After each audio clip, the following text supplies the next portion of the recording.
Well wishes coming your way as we bring another exclusive feature to you from Daily Mirror Online. Today we're reaching out to you to share with you something very significant, a story, a culture that is celebrated and loved all around the world. Today marks the National Day of Italy, and to go down the memory lane to get an inside look into the amazing experiences and initiatives woven around it, we have with us Her Excellency the Ambassador, Rita Mannella, with us.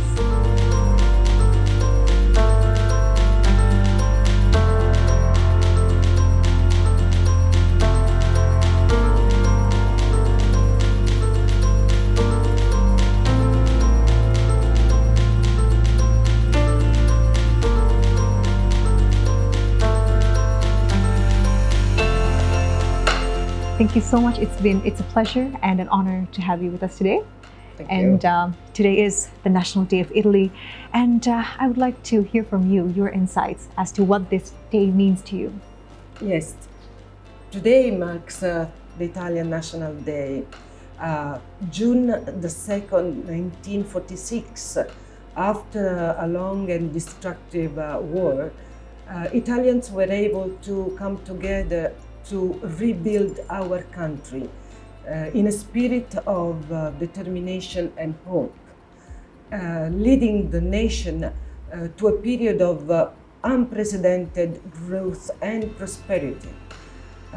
Even today, 74 years on, the 2nd of June is a especially important and valued day, a symbol of unity for all the Italian people at home and abroad. It's definitely worth a celebration.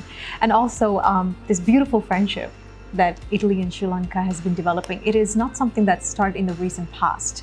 These friendships were encrypted, it was in inscriptions, it's in the historical articles, and it has symbolized a great friendship that actually expands for a very long time in the historical times. So if we can talk about the nature of this unique friendship between Italy and Sri Lanka.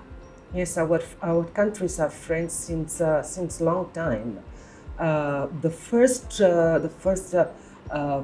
testimony of our friendship comes back to the 50 Anno Domini, when a delegation of 4 ambassadors went to the Roman Empire from the king of Anuradhapura. Don't ask me to pronounce his name because impossible. But we have a beautiful painting of the delegation visiting the court of the Emperor Claudius there. And since then, the relationship have been increasing. As you probably know, in Italy we have a huge Sri Lankan community, and they are really well integrated in the Italian social tissue.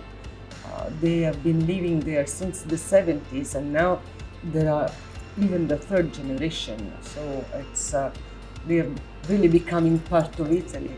And even if this is not an easy period, we hope that we will be able to show what we have been doing in this previous year, notwithstanding the difficulties of the Easter attack and the present difficult situation with the virus. But we have been trying to bring a bit of Italy here, and with the double finality of, with the double aim of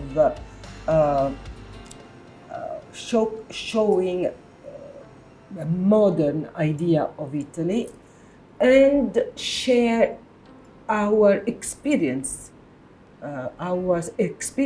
in different fields, in art, in music, in design, in food, with our Sri Lankan friends. A very unique aspect that is talked about, especially with the initiatives of the embassy, is to give a home away from home to our Sri Lankans in Italy. And we've seen them having celebratory life, finding opportunity in Italy. If we can take a glimpse of, if we can talk about the amazing initiatives by the embassy for those who are pursuing residency or those who are residing in Italy. A large portion of our embassy work is actually dedicated to the community, to the Sri Lankan community. If you think that last year we issued more than 12,000 visas for Sri Lankan willing to visit our country, and we legalized, we certified the documents of the community of Sri Lankan living in Italy.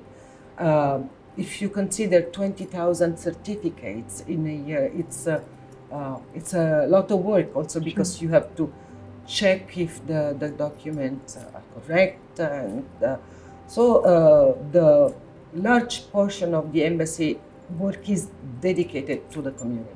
Something we cannot simply not acknowledge is the amazing fraternity, the friendship that has developed between these two nations, especially amidst various types of challenges that we had to go through. And but if we walk down the memory lane of the amazing initiatives that we've been up to, the embassy has been up to, if you can maybe give us an explicit inside look into what what initiatives or projects that the embassy has worked on. Yes, for instance, I'm very proud of the initiative we did last year, just after the attack, the terrorist attack, and we opted to organize, instead of our National Day, a charity concert for the families of the victims. And the concert was really a big effort, because the political situation was still quite unclear, and we had to bring 19 members of the orchestra here. It was a bit sensitive, but we succeeded, and they performed a beautiful concert from Antonio Vivaldi with a very good conductor, fantastic young violinists and musicians. It was really a beautiful event. And investors in Sri Lanka, Sandro Veronesi, founder of Calcedonia and Omega Line, agreed to donate new stained glass windows to the Church of St. Anthony to replace the ones destroyed by the bomb blast. And now there is another piece of Italy in Colombo. We showcase Italian ingenuity and innovation in the design field with the world renowned architect Ludovica Serafini, who was our testimonial for the global initiative Italian Design Day, which we brought to Sri Lanka for the first time. And she held several lectures with architects and students of different universities to highlight some of the most important characteristics of our culture, the blending of tradition with technology and innovation. And in the same logic, we decided to introduce for the first time in Sri Lanka some Italian contemporary art with the participation of a prominent gallerist in a dedicated edition of the Collector's Desk, the collaboration between Saskia Fernando Gallery and Artra magazine. And with this initiative, we tried to showcase the variety of expressions of art, and not only the beloved traditional masterpiece.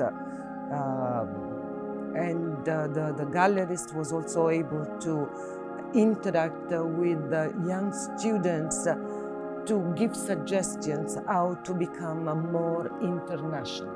We were also very happy to cooperate with Academy of Design, AOD, with an initiative titled The Great Beauty, the Italian way of design from the designer Giulio Vinaccia. He focused on Italian design and why our design has such a strong identity.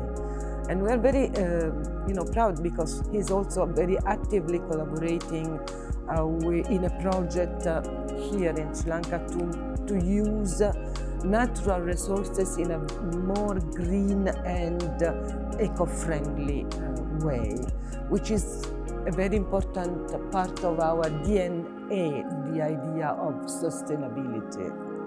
An aspect of the Italian culture is none other than our interest and our love towards their cuisines. And it is something that is enjoyed and celebrated all around the world, especially in Sri Lanka too. There's a lot of businesses, brands coming up that is focused on crafting this amazing cultural delivery. So on food, we're actually curious to know what is exactly happening in the culinary field. Well, last year we decided to choose a different aspect of, we did a lot of events, but we focused more on healthy and sustainable diets. And we invited a super mega famous chef who is a social influencer actually with millions of followers, something that for me it's incredible. And we talked about healthy diets, taking as example, as a starting point, the Mediterranean diet, which is quite famous all over the world. He tried to explain why following a healthy diet is very good for your life, your daily life, and your longevity and health. So we prefer to orient our main interest on that kind of aspect, healthy. Food as healthy, food as medicine. Lovely. I can imagine Italian food not just being delicious, but it's actually being good for you, and finding that loophole, it must be absolutely amazing. Another significant aspect that has not just created the intensity of the friendship, but also the sustainability of the friendship between Italy and Sri Lanka is its unique bilateral trade relationships. And amidst the challenges, there were very different hurdles that we had to overcome as different entities, but these bilateral relationships have created a fabric to bring strength and perseverance into a lot of things that we did. So if we can maybe touch up on what this nature has been like and what kind of outcomes this relationship has given out. This is a very interesting question. The bilateral relations are very important, but the economic relations are the base of the bilateral dynamism, how can I say. And the activities and promotion carried out last year have really shown some good, positive, interesting fruits. Our bilateral trade last year, notwithstanding the difficulties of the Easter attack, grown up and reached a much higher level compared to the previous year. And the bilateral trade really benefited and increased. At least we have some data which show that there has been an increase of 2% of trade import-export, and Italy is the 5th largest market for Sri Lanka exports in the world. And it's the 15th largest market for imports. So it's quite a good, considering the situation, it's quite a good performance. Unfortunately, due to the pandemic, last month the attention of the embassy has been more focused on the assistance to our nationals here in Sri Lanka and in the Maldives. If you consider that since March we had in the Maldives more than 8,000 Italians, and here in Sri Lanka, like 2,000. And they had to be repatriated in a very, quick fashion. So it was quite a challenge in this period, and many of them requested the assistance of the embassy. We hope that when the situation could return to the normality in the near future, we can start with the program of other interesting initiatives which have been postponed for now. Our centuries-old friendship and diplomatic ties make me feel confident that Italy and Sri Lanka will be able to overcome this difficult time, and we can return stronger than before in what we can really call, and I wish we could call, a new renaissance for both of us. And we truly believe that both Sri Lanka and Italy has their own amazing culture, value system, hospitality that can heal any situation, overcome any situation. And definitely the experiences that we spoke of at this point is a stepping stone to that amazing recovery. So once again, I want to thank Her Excellency the Ambassador Rita Mannella for joining with us for this exclusive feature. And today we are celebrating the National Day of Italy. Once again, a kind reminder. This is a brand new day to be thankful, to be reawakened. We did talk about the Renaissance, and it is an active choice that we make as a part of humanity.